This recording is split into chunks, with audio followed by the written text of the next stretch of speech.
Hi Rayan വീട്ടിലേക്ക് എല്ലാവർക്കും സ്വാഗതം. ഇന്ന് നമ്മൾ ചെറിയ വീഡിയോ ആയിട്ട് വന്നിരിക്കുന്നതും അനിയൻ ചൂണ്ടിയിടാൻ പോയപ്പോൾ കുറച്ച് കരിമിപ്പള്ളത്തി കൊണ്ടുവന്നു. അപ്പോൾ അവനത് ഫിഷ് മോളി ഉണ്ടാക്കണമെന്ന് പറഞ്ഞു.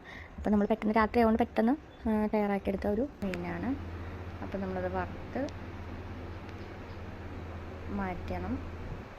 അപ്പോൾ നമുക്കതിന് വേണ്ട സാധനങ്ങളൊക്കെ അവൻ പൊളിക്കാമെന്നും പറഞ്ഞ് അവൻ പൊളിക്കുവാണ് അനിയൻ. അപ്പോൾ അതിൻ്റെ ഒപ്പം കുട്ടൂസും ഒക്കെ ചേർന്നിട്ടുണ്ട്.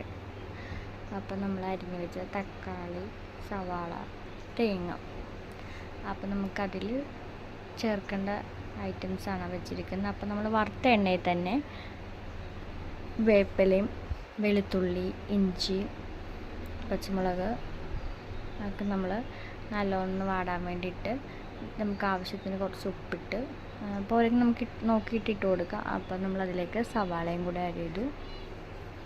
അപ്പം നല്ലോണം ഒന്ന് സവാള വാടിക്കിട്ടണം നമുക്ക്. അപ്പം എല്ലാം ഒന്ന് മിക്സ് ചെയ്യണേനും. അപ്പം നമുക്ക് സവാള ഒന്ന് ജസ്റ്റ് ഒന്ന് വാടി വരുമ്പോൾ അതിൻ്റെ അകത്തേക്ക് ഇടേണ്ടത് മുളക് പൊടി, മഞ്ഞൾപ്പൊടി, കുരുമുളക് പൊടി, മല്ലിപ്പൊടി, മസാലപ്പൊടി, ഇതൊക്കെയെല്ലാം നമ്മൾ ആവശ്യത്തിന്. മുളക് പൊടി ചിലവരിടത്തില്ല, ചിലവരിടും. അപ്പം നമുക്കത് ആവശ്യത്തിന് എങ്ങനെയാണെന്ന് വെച്ച് നോക്കിയിട്ടിടാം. അപ്പോൾ അത് നല്ലോണം വാടി കിട്ടിയിട്ടുണ്ട്. അപ്പോൾ നമുക്ക് രണ്ടാം പാലാണ് അതിലേക്ക് ഒഴിച്ച് കൊടുക്കുന്നത്. രണ്ടാം പാൽ ഒഴിച്ചിട്ട് ജസ്റ്റ് ഒന്ന് നമ്മളത് മിക്സ് ചെയ്യുക. അത് കഴിഞ്ഞ് തക്കാളി നമ്മളിട്ട് കൊടുക്കുക. തക്കാളി ഫുള്ള് ഇങ്ങനെ പൊടിയാണ്ട് പതിയെ ഇതാക്കി വെക്കണം. എന്നിട്ട് അതിലേക്ക് നമ്മളൊന്ന് ജസ്റ്റ് ചൂടായതിന് ശേഷം നമ്മൾ പതിയെ മീനെല്ലാം വെച്ച് കൊടുക്കണം. അല്ലെങ്കിൽ മീൻ നമ്മൾ ഇളക്കുമ്പോൾ പൊടിഞ്ഞു വയ്ക്കാൻ ആ ഒരു ഇത് പോകും. അപ്പോൾ നമ്മൾ പതിയെ വേണം മീനൊക്കെ വെച്ച് കൊടുക്കുക. എന്നിട്ട് നമ്മൾ ആ ഗ്രേവിയൊക്കെ എല്ലാം ആ മീനിലേക്ക് പിടിക്കാൻ വേണ്ടി പതിയെ നമ്മൾ സ്പൂണിൽ കോരി പതിയെ ഒന്ന് ഇട്ട് കൊടുക്കണം. അപ്പം അങ്ങനെ കറി ഒന്ന് നല്ലോണം തിളച്ച് വരണം. അപ്പം ഞാനിപ്പോൾ അത് പതിയെ ചെയ്തുകൊണ്ടിരിക്കുകയാണ്. അപ്പോൾ കറിയൊക്കെ നല്ല തിള വന്നിട്ടുണ്ട്. അപ്പോൾ നമുക്കിതിലേക്ക് ഒന്നാം പാൽ ഒഴിച്ച് കൊടുക്കുക. അപ്പോൾ നല്ല കട്ടിയിലുള്ള പാലാണ്.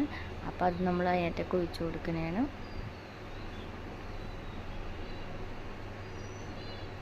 അതിങ്ങനെ ഒഴിച്ച് കൊടുത്ത് കഴിയുമ്പോൾ നല്ലോണം പൊടിയാണ്ട് തന്നെ അതും നമ്മൾ ഇതാക്കണം മീൻ. അല്ലെങ്കിൽ മീൻ പൊടിഞ്ഞ് കഴിക്കാൻ പിന്നെ ചാറിലൊക്കെ മുള്ളാകാനും നമുക്ക് ആ ഒരു ഇത് കിട്ടില്ല. അപ്പോൾ അത് നല്ലോണം ചിലവർ മുളക് പൊടി ചേർക്കില്ല കേട്ടോ, ചിലവർ മഞ്ഞൾപ്പൊടി മാത്രമേ ചേർക്കുള്ളൂ. അപ്പോൾ ഇങ്ങനെ ഒരു വെള്ള പോലത്തെ കളർ വരും. ഞാനിപ്പോൾ അത് പിന്നെ കൂടുതൽ സാധനങ്ങളൊക്കെ ചേർക്കും. ഞാനിപ്പോൾ പെട്ടെന്ന് തയ്യാറാക്കിയൊരു ഇതാണ്. അപ്പോൾ നമ്മളതിൻ്റെ ബ്രെഡിൻ്റെ ഒപ്പമാണ് ബ്രെഡും ചപ്പാത്തിയുടെ ഒപ്പവും നമ്മൾ കഴിക്കാൻ എടുത്തേക്കുന്നത്. ചോറിൻ്റെ ഒപ്പം കുഴപ്പമില്ല, പക്ഷേ ഏറ്റവും കൂടുതൽ മെയിനായിട്ട് കഴിക്കുന്നത് ബ്രെഡ്, ചപ്പാത്തി, അപ്പം അങ്ങനെയൊക്കെ. അപ്പോൾ ഞങ്ങളിപ്പോൾ ബ്രെഡിൻ്റെ ഒപ്പവും ചപ്പാത്തിയുടെ ഒപ്പവും എടുത്തേക്കുന്നത്.